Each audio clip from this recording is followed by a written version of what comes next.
For the first time, we booked an all-inclusive vacation. Then we found ourselves standing in front of the enormous buffet.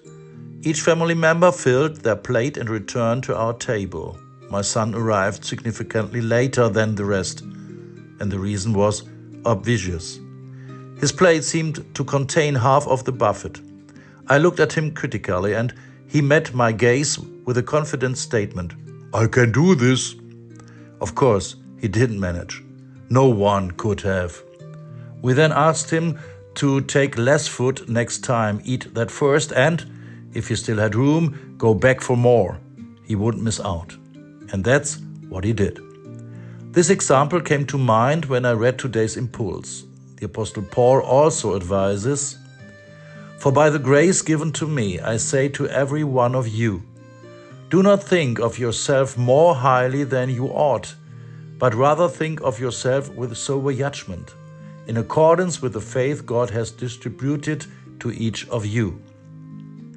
Of course, I know that Paul wasn't talking about piling food onto one's plate, but the principle is the same.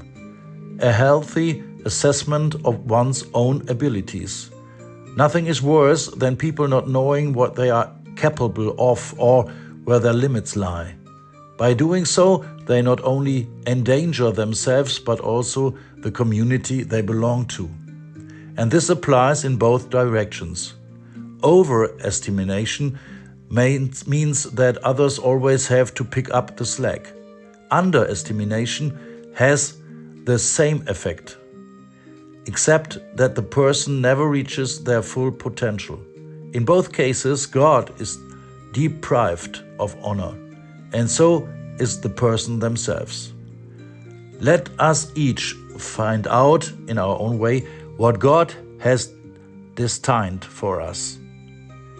That is a lifelong task.